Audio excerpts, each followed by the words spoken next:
नमस्कार मित्रांनो, वेद माझा यूट्यूब चॅनलवरती तुमचं पुन्हा एकदा स्वागत आहे. आजच्या लेक्चरमध्ये आपण जी मालिका सुरू केलेली आहे क्रमिक पुस्तकांची इयत्ता 6वी सामान्य विज्ञानाची, त्यामध्ये जीवशास्त्रामधला महत्त्वाचा टॉपिक आज आपण डिस्कस करणार आहोत. प्रकरण क्रमांक 7, पोषण आणि आहार. चला तर या प्रकरणाला आपण सुरुवात करूया. सुरुवात करण्याच्या आधी आपण एक गोष्ट डिस्कस करू की बायोलॉजीमध्ये म्हणजे जीवशास्त्रामध्ये 6वीमध्ये एकूण 4 महत्त्वाचे प्रकरणं आहेत जे की जीवशास्त्राशी संबंधित आहे, ज्यावर आयोग प्रश्न नेहमी विचारतो. प्रकरण 2, प्रकरण 3, प्रकरण 7 आणि प्रकरण 8. आपण पहिले 2 प्रकरण पूर्ण केलेले आहेत, प्रकरण 2 आणि प्रकरण 3. आता 7व्या प्रकरणाला आपण सुरुवात करणार आहोत. चला तर या व्हिडिओ लेक्चरला सुरुवात करूया. अन्नपदार्थांचे गट कोणते? चित्रातील अन्नपदार्थांची नावे सांगा. त्यांच्यापासून कोणते मुख्य अन्नघटक मिळतात? खाली फोटोज दिलेले आहेत. असा इथे आपल्याला वर प्रश्न विचारलेला आहे. पुढे जाऊयात आपण. सजीव अन्न व पाणी घेऊन त्यांचा विविध कामांसाठी उपयोग करतात. ऊर्जा मिळवणे, शरीराची वाढ होणे, शरीराच्या दैनंदिन क्रिया पार पाडणे, आजारांचा प्रतिकार करणे. बॉक्समध्ये दिलेले आहे आपल्याला की सजीवांनी अन्न व पाणी घेऊन त्यांचा वाढ व इतर सर्व कामांसाठी वापर करणे या प्रक्रियेला पोषण म्हणतात. आणि या कामांसाठी उपयोगी पडणाऱ्या अन्नघटकांना पोषण तत्वे म्हणतात. अतिशय महत्त्वाचं आहे, लक्षात ठेवा. पुढे जाऊया. पोषण तत्वे आणि अन्नपदार्थ. कर्बोदके म्हणजे कार्बोहायड्रेट्स, स्निग्ध पदार्थ म्हणजे फॅट्स, प्रथिने म्हणजे प्रोटीन्स, जीवनसत्वे म्हणजे विटॅमिन्स, खनिजे म्हणजे मिनरल्स आणि तंतुमय पदार्थ हे आपल्या अन्नातील पोषण तत्वांचे मुख्य प्रकार आहेत. आपण खातो त्या विविध अन्नपदार्थांमध्ये ही पोषण तत्वे वेगवेगळ्या प्रमाणात असतात. त्यापैकी काहींची माहिती आपण आज घेणार आहोत. पुढे जाऊयात. ऊर्जादायी पोषण तत्वे म्हणजेच कर्बोदके, कार्बोहायड्रेट्स. आपली मुख्य गरज ऊर्जेची असते, ती कर्बोदकांमुळे भागते. त्यामुळे आपल्या आहारात भात, पोळ्या, भाकरी अशा पदार्थांचा प्रामुख्याने समावेश असतो. म्हणून जास्त प्रमाणात कर्बोदके देणारी तृणधान्य आपल्या अन्नातील प्रमुख घटक आहेत. बाजूला फोटो दिलेला आहे. कर्बोदकांचा जे सोर्स आहे, स्रोत आहे, ते बाजूला आपल्याला दाखवलेलं आहे, तृणधान्यामध्ये असतं. पुढे जाऊया. स्निग्ध पदार्थ म्हणजे फॅट्स. तेल, तूप, लोणी अशा स्निग्ध पदार्थांपासूनही आपली ऊर्जेची गरज थोड्या प्रमाणात भागते. आपण खाल्लेल्या अन्न पदार्थांपासून आपल्याला उष्णतेच्या स्वरूपात ऊर्जा मिळते. उष्णता मोजण्यासाठी किलो कॅलरी या एककाचा उपयोग होतो. महत्त्वाचं आहे, तुम्ही नोट डाऊन करून घेऊ शकता. किलो कॅलरी या एककाचे उपयोग होतो. म्हणून अन्नपदार्थापासून मिळणाऱ्या ऊर्जेसाठीही किलो कॅलरी हे एकक वापरले जाते. वाढत्या वयातील मुलामुलींना रोज साधारणपणे 2000 ते 2500 किलो कॅलरी ऊर्जा अन्नातून मिळण्याची गरज असते. पुढे जाऊयात. प्रथिने. वाढीसाठी शरीराची होणारी झीज भरून काढण्यासाठी व इतर जीवनक्रियांसाठी आवश्यक असलेली प्रथिने म्हणजेच प्रोटीन. कडधान्य, दूध व दुग्धजन्य पदार्थ असे मांस, अंडी अशा अन्नपदार्थांपासून प्रथिने मिळतात. बाजूला फोटोजमध्ये दिलेले आहेत. पुढे जाऊयात. खनिजे व जीवनसत्वे. रोगप्रतिकार व शरीराच्या इतर जीवनावश्यक क्रियांसाठी खनिजे, जीवनसत्वे आणि तंतुमय पदार्थ यांची आवश्यकता असते. ते आपल्याला प्रामुख्याने भाज्या व फळांपासून मिळतात. खनिजे व जीवनसत्वे यांची आपल्याला अल्प प्रमाणात गरज असते, परंतु त्यांच्या कमतरतेमुळे आरोग्यावर गंभीर परिणाम होऊ शकतो. त्याविषयी अधिक माहिती घेऊया. पुढे जाऊया. शरीराला अनेक असेंद्रिय पदार्थांची गरज असते, त्यांना खनिजे म्हणतात. खालील तक्त्यात अन्नातून मिळणाऱ्या काही खनिजांचे उदाहरणे दिली आहेत. त्याचबरोबर या खनिजांचे कार्य, त्यांच्या अन्नातील स्रोत, तसेच शरीरात त्यांची कमतरता निर्माण झाल्यास कोणते आजार होऊ शकतात याविषयीची माहिती खालील तक्त्यामध्ये दिलेली आहे. हा तक्ता अतिशय महत्त्वाचा आहे, तुम्ही याचा स्नॅपशॉट काढून ठेवू शकता. खनिजे, त्याचे उपयोग, स्रोत आणि अभावजन्य विकार. खनिजांमध्ये पहिलं लोह. लोहाचा उपयोग शरीराच्या सर्व भागांपर्यंत ऑक्सिजनचे वहन करणे याच्यासाठी लोहाचा उपयोग होतो. त्याचा स्रोत आहे मांस, पालक, सफरचंद, मनुका. अभावजन्य विकार. जर याचा अभाव असला तर ॲनिमिया म्हणजेच पांडुरोग, सतत थकवा वाटणे हे त्याचे अभाव आहेत. म्हणजे अभाव असल्यामुळे, लोहाचा अभाव असल्यामुळे ॲनिमिया किंवा सतत थकवा येत असतो. पुढे कॅल्शियम व phosphorus. Just a minute. Calcium व फॉस्फरस दात हाडे मजबूत करणे हा त्याचा खरा उपयोग असतो. दुग्धजन्य पदार्थ, हिरव्या पालेभाज्या, मांस हे त्याचे स्रोत आहेत. दात खराब होणे, हाडे ठिसूळ होणे, कमकुवत होणे या गोष्टींचा अभाव जो आहे, कशामुळे? कॅल्शियमच्या कमतरतेमुळे दात खराब होतात, हाडे ठिसूळ होतात, कमकुवत होतात. ओके, पुढे जाऊयात. आयोडीन. आयोडीनमध्ये आपण बघतो पुढे की आयोडीनचा उपयोग होतो वाढीचे नियंत्रण, शरीरात होणाऱ्या रासायनिक क्रिया गतिमान करण्यासाठी आयोडीनचा वापर केला जातो. याचे सोर्सेस आहेत, स्रोत आहेत मनुका, बीन्स, मासे, समुद्रातून मिळणारी अन्नपदार्थ. आयोडीनच्या कमतरतेमुळे, अभावामुळे आपल्याला गलगंड होऊ शकतो. ठीक आहे. पुढे आपण बघूयात सोडियम व पोटॅशियम. सोडियम व पोटॅशियमचा खरा उपयोग हा आहे की शरीरातील पाण्याचे संतुलन राखणे, चेतासंस्था व स्नायूंच्या क्रिया चालू ठेवणे हे त्याचे उपयोग आहेत. याचा स्रोत आहे मीठ, चीज, पालेभाज्या, फळे, डाळी इत्यादी. आणि यांचा जर अभाव असला सोडियम आणि पोटॅशियमचा तर तुमचे स्नायू अकार्यक्षम होऊ शकतात. ठीक आहे. आता आपण पुढे जाऊया. जीवनसत्वे. जलविद्राव्य जीवनसत्वे बी व सी जीवनसत्वे पाण्यात विरघळतात, म्हणजे ती जलविद्राव्य आहेत.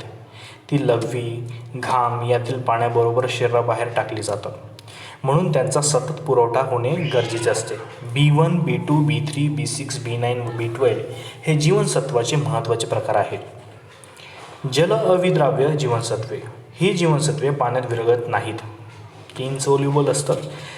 ती स्निग्ध पदार्थात म्हणजेच शरीरातील मेदात विरघळतात, त्यांचा शरीरात साठा होतो.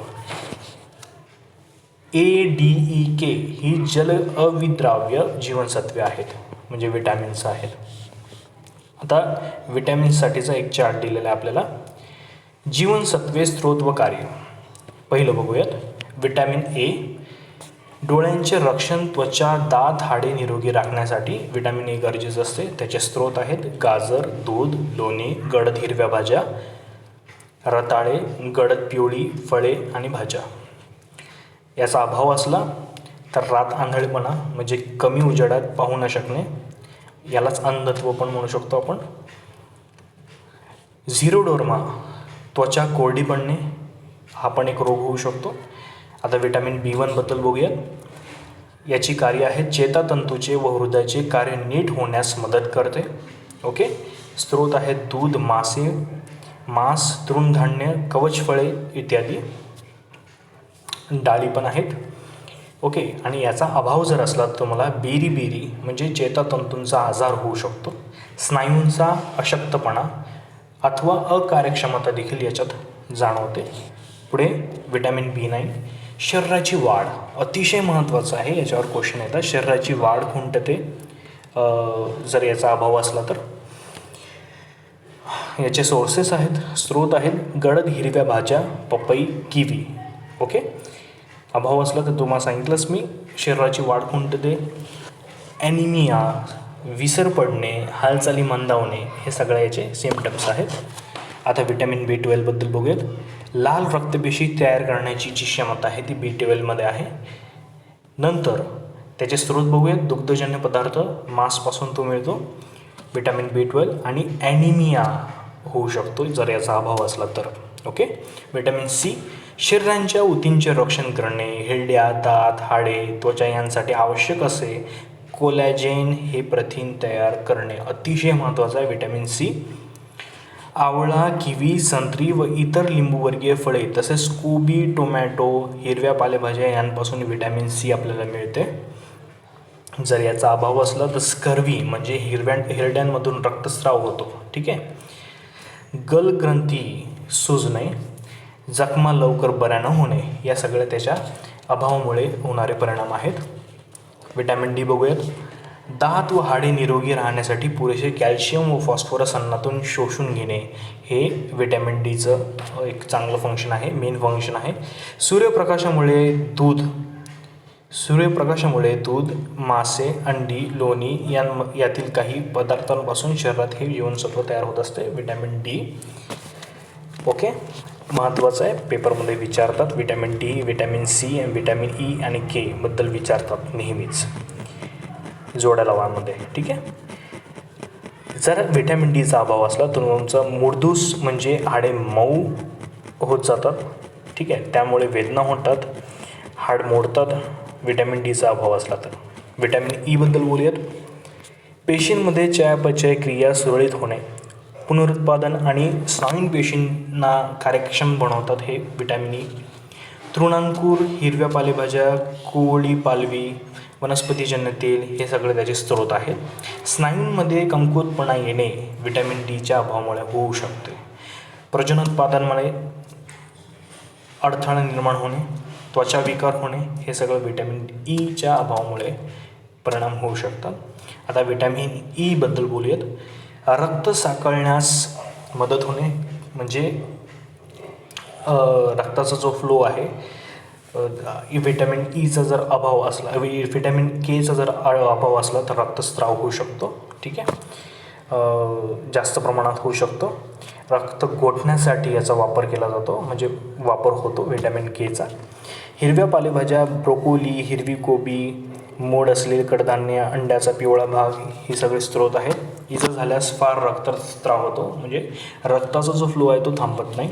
जर व्हिटॅमिन केचा जर अभाव असला तर, व्हिटॅमिन के जर असलं तुमच्या बॉडीमध्ये तर रक्त साकळण्यास मदत होते, म्हणजे गोठण्यास मदत होते. ठीक आहे, बाजूला त्याचे सोर्सेसचे फोटो आहेत जीवनसत्वांचे. ओके, ते बघून घ्या व्यवस्थित. हा चॅट अतिशय महत्त्वाचा आहे परीक्षेच्या दृष्टिकोनाने. तुम्ही हा नोट डाऊन करून ठेवा किंवा याचा स्नॅपशॉट काढून ठेवा. VIMP मी इथे करून ठेवतो, अतिशय महत्त्वाचं आहे. ठीक आहे, या चॅप्टरमध्ये सर्वात महत्त्वाचा हा चार्ट आहे. पुढे जाऊया. हे नेहमी लक्षात ठेवा, काही जीवनसत्वांना प्रकाश व उष्णता मिळाल्यास ते नष्ट होतात. उदाहरणार्थ, पदार्थ शिजत असताना C जीवनसत्व लवकर नष्ट होते, म्हणून अशी जीवनसत्वे पुरवणारे अन्नपदार्थ न शिजवता कच्चे खावे, जसं लिंबू. ओके, पुढे जाऊया. असे होऊन गेले. कॅसिमिर फंक हे युरोपमधील पोलंड या देशातील वैज्ञानिक होते. बिरीबिरी हा सडलेला म्हणजेच शीतांवरचे आवरण काढलेला तांदूळ खाणाऱ्यांना होण्याची शक्यता जास्त असते, असे त्यांनी या एका लेखामध्ये त्यांनी सांगितलं होतं, या सायंटिस्टने. ठीक आहे, ज्या पोषण तत्वांच्या कमतरतेमुळे हा आजार होतो तो पदार्थ शोधून वेगळा करण्यात त्यांना यश मिळाले. त्याला त्यांनी जीवनसत्व म्हणजेच व्हिटॅमिन हे नाव दिले. स्कर्वी, पेलाग्रा, मूडदूस हे विकारही विविध जीवनसत्वांच्या अभावामुळे होत असल्याने त्यांनीच हे मांडलेले आहे. नाव लक्षात ठेवा, कॅसिमिर फंक, युरोपमधील आहेत हे शास्त्रज्ञ. ठीक आहे, इथे बाजूला स्कर्वी, मूडदूस आणि गलगंड याचे 3 फोटोज दिलेले आहेत. आता आपण वाचूयात हे बाजूला. प्रोबायोटिक, दुधाचे दही करणारे लाभदायक सूक्ष्मजीव दह्यात टाकत असतात हे तुम्हाला माहीत आहे. अशा लाभदायक सूक्ष्मजीवांना प्रोबायोटिक म्हणतात. अनेक प्रकारचे प्रोबायोटिक सूक्ष्मजीव लाखोंच्या संख्येने आपल्या आतड्यात राहत असतात. ते पुरेशा संख्येने तेथे राहणे आपल्या आरोग्यासाठी गरजेचे असते. म्हणून दही, ताक असे प्रोबायोटिक अन्नपदार्थ अधूनमधून घेत राहणे महत्त्वाचे आहे. जुलाब, उलट्या झाल्या तर की आतड्यातील पाण्याबरोबर सूक्ष्मजीवही बाहेर पडतात. काही औषधांमुळे ते नष्ट होतात, मग त्यांची संख्या पूर्ववत करण्यासाठी अधिक ताक, दही घ्यायला हवे असते. ठीक आहे, प्रोबायोटिकबद्दल आपण माहिती घेतलेली आहे. ठीक आहे, आता पुढे जाऊयात आपण. संतुलित आहार. आपण दिवसभर जे अन्नपदार्थ खातो त्यांना एकत्रितपणे आहार म्हणतात. ठीक आहे, डाएट. सर्व पोषण तत्वांचा पुरेशा प्रमाणात समावेश करणाऱ्या आहाराला संतुलित आहार म्हणतात. निरोगी आणि धडधाकट शरीरासाठी सर्व पोषण तत्वांचा योग्य त्या प्रमाणात आपल्या रोजच्या आहारात समावेश असणे गरजेचे असते. संतुलित आहार मिळाल्यास काम करण्याची क्षमता वाढते, शारीरिक आणि मानसिक स्वास्थ्य चांगलं होते, आजारांचा प्रतिकार करण्याची क्षमता वाढते, शरीराची चांगली वाढ होते. बाजूच्या डायग्राममध्ये संतुलित आहारचा पिरॅमिड दाखवलेला आहे. त्यामध्ये स्निग्ध पदार्थ, दुग्धजन्य पदार्थ, फळे, पालेभाज्या, तृणधान्ये व कडधान्ये दाखवलेली आहेत. पुढे जाऊयात. बॉक्समध्ये काय दिलेलं आहे ते बघू. निरोगी आणि तंदुरुस्त राहण्यासाठी संतुलित आहाराव्यतिरिक्त नियमित व्यायामाचीही आवश्यकता असते. ठीक आहे, म्हणजे इथे म्हटलेलं आहे की तुमच्या डाएटसोबतच तुमच्या एक्झरसाईजसोबतच तुमचं डाएट पण व्यवस्थित मेंटेन करणं गरजेचं असतं. निरोगी आणि तंदुरुस्त राहण्यासाठी संतुलित आहाराव्यतिरिक्त व्यायाम करणं देखील गरजेचं असतं असं इथे म्हटलेलं आहे. ओके, पुढे जाऊयात. संतुलित आहार कसा मिळवावा. आपल्या जेवणातून आपल्याला संतुलित आहार मिळत आहे याची खात्री करण्यासाठी अन्न पिरॅमिड तयार करा. आपण खातो त्या अन्नपदार्थांची विविध गटात विभागणी करतात. आपल्या रोजच्या आहारात या प्रत्येक गटातल्या अन्नपदार्थांचा किती प्रमाणात समावेश असावा त्या प्रमाणात त्यांना एका पिरॅमिडमध्ये ठराविक जागा देतात. प्रत्येक गटातील अन्नपदार्थ आपण रोज किती प्रमाणात खावे हे आपल्याला त्या जागेच्या आकारावरून ठरवता येते. महत्त्वाचं आहे. पृष्ठ क्रमांक 53 वरील पिरॅमिडप्रमाणे प्रत्येक गटातील काही अन्नपदार्थ रोज आलटून पालटून योग्य प्रमाणात निवडल्यास आपल्याला संतुलित आहार मिळत आहे याची खात्री करता येते. ओके, डायग्राम आपण बघितली आहे या 53 पानावरची. ठीक आहे, हे नेहमी लक्षात ठेवा. पोषण तत्वांची गरज अन्नपदार्थापासून भागल्यास त्यांचा अधिक सुलभतेने शरीरात उपयोग होऊ शकतो. पुन्हा एकदा वाचतो. पोषक तत्वांची गरज अन्नपदार्थातून भागल्यास त्यांचा अधिक सुलभतेने शरीरात उपयोग होऊ शकतो. त्यामुळे संतुलित आहार घेणे व पोषण तत्वांची कमतरता टाळणे हाच आरोग्याचा उत्तम मार्ग ठरतो. तंतुमय पदार्थ. ओके, पिरॅमिडप्रमाणे आपण रोजचा आहार निवडल्यास त्यात भाज्या, फळे, तृणधान्य, कडधान्य यांचा समावेश होतो. त्यातून तंतुमय पदार्थही पुरेशा प्रमाणात मिळतात. थोडे आठवा, आहारातून पुरेशा प्रमाणात तंतुमय पदार्थ मिळाले नाहीत तर काय त्रास होऊ शकतो. आपल्या अन्नातून तंतुमय पदार्थ काढून टाकले जाऊ नये यासाठी कोणती काळजी घेतली पाहिजे. पाणी. वरील सर्व पोषण तत्वांबरोबरच शरीराला पाण्याचीही सतत गरज भासते. त्यासाठी दूध, ताक, लिंबाचा रस, सरबत, फळांचे रस आणि भरपूर पाणीही प्यावे. बाजूला फोटोज दिलेले आहेत, बघा. फोटोज बघत चला. ओके, कुपोषण. शरीरासाठी आवश्यक असणारी सर्व पोषण तत्वे योग्य त्या प्रमाणात आहारातून न मिळणे त्याला आपण कुपोषण असे म्हणतो. पुरेसे अन्न न मिळाल्याने किंवा आहार असंतुलित असल्यामुळे कुपोषण होते. गरजेपेक्षा जास्त आहार घेतल्याने अतिपोषण होते. इथे दोन्ही एक्झाम्पल दिलेले आहे. लेफ्टवाला कुपोषणचं एक्झाम्पल आहे, राईटवाला अतिपोषणचं एक्झाम्पल. ओके, जरा डोके चालवा. तुमच्या आवडीप्रमाणे एका दिवसाचा संतुलित आहार तुम्ही निवडा. पुढे जाऊयात. Junk food. ओके, त्याच्याबद्दल वाचूयात. Chocolate, noodles, burger, pizza, chips, तयार शीतपेय, आकर्षक वेष्टनातील म्हणजे पॅकेज्ड अन्नपदार्थ, तसेच बाजारातील तळलेले अन्नपदार्थ जसे वडा, भाजी इत्यादी खूप चविष्ट लागतात म्हणून असे पदार्थ आपल्याला आवडतात. परंतु या पदार्थात मैदा, तेल, साखर जास्त प्रमाणात असतात. गव्हापासून मैदा किंवा ऊसापासून साखर बनवताना गव्हामध्ये व ऊसामध्ये असलेली अनेक पोषण तत्वे निघून जातात. त्यामुळे त्यांच्यापासून आपल्याला केवळ ऊर्जा मिळते आणि आपली भूक भागते. साहजिकच जंक फूड जास्त खाल्ल्याने इतर अन्न घटकातील पदार्थ कमी मिळतात. असे वरचे वर झाल्यास आपल्या शरीराला लवकरच प्रथिने, जीवनसत्वे, खनिजे या पोषण तत्वांची कमतरता भासू लागते. त्याचा परिणाम कुपोषणात होतो. हे पदार्थ सतत जास्त प्रमाणात खाल्ल्याने व्यक्तीला लठ्ठपणा पण येऊ शकतो. त्याचाही तब्येतीवर विपरीत परिणाम होऊ शकतो. अशा पदार्थातून आवश्यक ती सर्व पोषण तत्वे मिळत नसल्याने त्यांना जंक फूड असे म्हटले जाते. ओके, लक्षात आलंच असेल तुम्हाला. लठ्ठपणा कसा टाळावा? पहिलं, संतुलित आहार घ्यावा. दुसरं, धान्य, भाज्या, फळे सालींसकट खावीत. 3, सायकलचा अधिक वापर करावा, सायकलिंग करावी. 4, मैदानी खेळ जास्त खेळावेत. ओके. भूक नसताना खाऊ नये, म्हणजे या गोष्टी नाही केल्या पाहिजे. आपण लठ्ठ व्हायचं नसेल तर आपण हे टाळायला पाहिजे.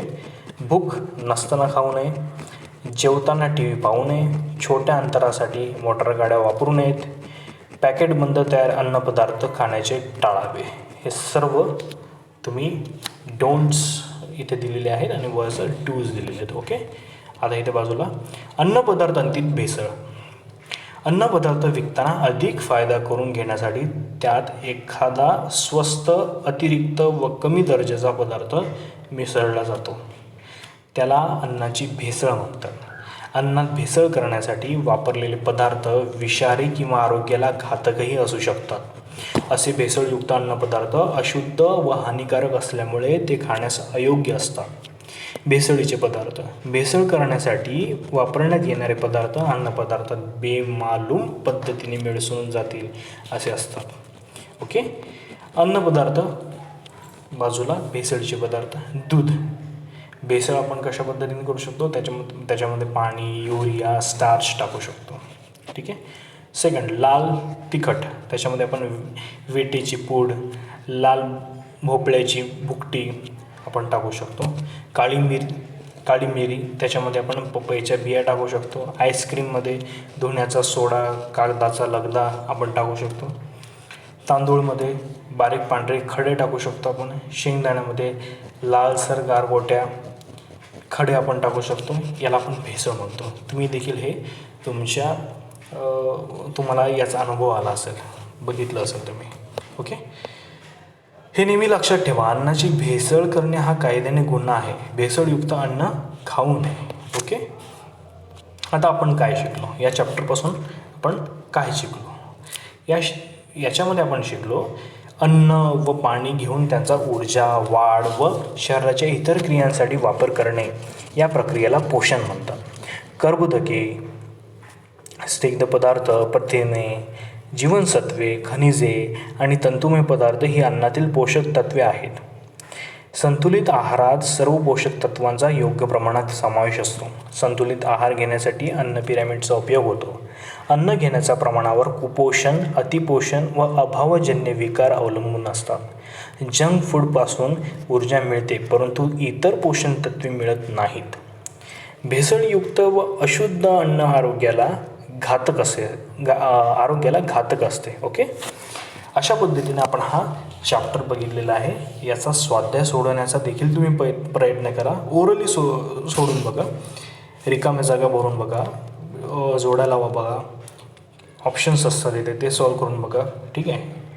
आणि काही प्रॉब्लेम असला चॅप्टरमध्ये तर पुन्हा एकदा चॅप्टर रीड करा, बघा, रिवाईज करा. या चॅप्टरमध्ये हा चार्ट खूप महत्त्वाचा आहे. ठीक आहे. हे 2 चार्ट तुम्ही लक्षात ठेवा. बाकीची सगळी माहिती महत्त्वाची आहे बायोलॉजीमध्ये. ठीक आहे. ठीक आहे. आपल्या चॅनलला लाईक करा, शेअर करा, सबस्क्राईब करा, इतर मित्रमैत्रिणींना देखील पाठवा. ओके. जय महाराष्ट्र. धन्यवाद.